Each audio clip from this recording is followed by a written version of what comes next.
Hello விவாஸ். நீங்க கேட்டுட்டு இருக்குது வெறு ரிவ்யூ. நான் தான் உங்க வெறு. நாம இந்த பில்ல பார்க்க போறது நம்ம மணிகண்டன் நடிப்புல இப்ப தியேட்டர்ஸ்ல வெளிவந்திருக்கிற ஒரு தமிழ் திரைப்படம் தான் குடும்பஸ்தான். இந்த படம் எப்படி இருக்கு அப்படிங்கிறத இந்த வில்ல பார்த்துடலாம். இந்த குடும்பஸ்தான் படத்தோட கதையை பொறுத்தளவுக்கு படத்துல மணிகண்டன் பேரு வந்து நவீன். ஸோ நவீன் வந்து வெண்ணிலா அப்படிங்கிற பெண்ணை காதலிச்சு வீட்டுக்கு அகேன்ஸ்டா ஓடி போய் கல்யாணம் பண்ணிக்கிறாரு.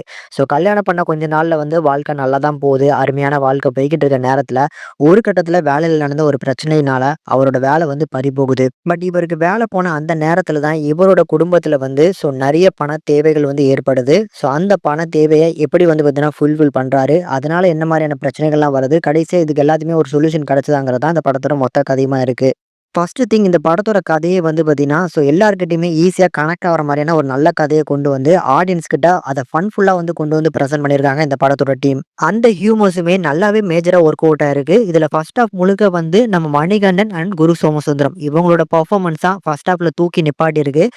மாமா, மச்சான் அப்படிங்கிற இந்த ரிலேஷன்ஸ் வந்து பார்த்தீங்கன்னா, எந்த அளவுக்கு ஃபன்னா காமிக்க முடியுமோ, அந்த அளவுக்கு ஃபர்ஸ்ட் ஹாஃப்ல நல்லா மெயின்டெயின் பண்ணியிருந்தாங்க. மணிகண்டனோட பெர்ஃபார்மன்ஸ எடுத்து சொல்ற மாரியான ஒரு நல்ல கதாபாத்திரத்த டிசைன் பண்ணி அவர் கையில குடுத்துருக்காங்க. அவருமே ஒரு நல்ல பெர்ஃபார்மன்ஸ கண்டிப்பா குடுத்துருக்காரு. ஏன்னா இந்த படத்துல வந்து டிஃபரெண்டா நடிக்க வேண்டியது இருக்கு. அந்த கதாபாத்திரத்த பொறுத்தளவுக்கு எல்லா இடங்கள்லயுமே ஃபன்னா, ஹியூமர்ஸா வந்து பார்த்தீங்கன்னா நடிக்கணும். ஆனா எமோஷன் போர்ஷன் வந்தோனே, அந்த போர்ஷனுமே நல்லா வந்து பார்த்தீங்கன்னா ஒர்க் அவுட் பண்ணி நல்லா பெர்ஃபார்ம் பண்ணியிருக்கிறாரு. மேலும் கதாநாயகியா நடிச்சிருக்கக்கூடிய மேகனாவா இருக்கட்டும், மச்சான் கதாபாத்திரத்துல வரக்கூடிய குரு சோமசுந்தரமா இருக்கட்டும், அப்பா கதாபாத்திரத்துல வரக்கூடிய சவுந்தரராஜன் இவங்க எல்லாருமே எடுத்துக்கிட்ட ரோல நல்லா பண்ணியிருந்தாங்க. படத்தோட கதையே வந்து மெயினா வந்து செகண்ட் ஹாஃப்ல தான் ரன் ஆகுது.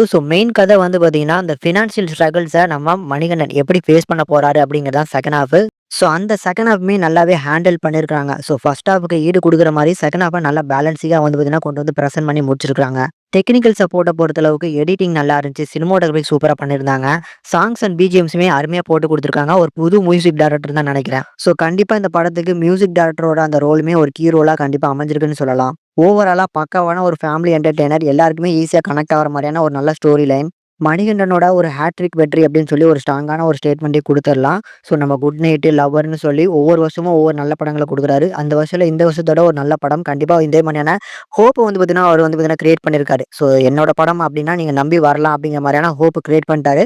அதுக்கே முதல்ல வந்து ஹேட்ஸ் ஆஃப் குடுக்கணும். சூப்பரான ஸ்டோரிலாம் செலக்ட் பண்ணி நடிக்கிறாரு. இதே மாரியான படங்கள கண்டிப்பா குடுங்க அப்படிங்கிறது என்னோட ரெக்வெஸ்ட்.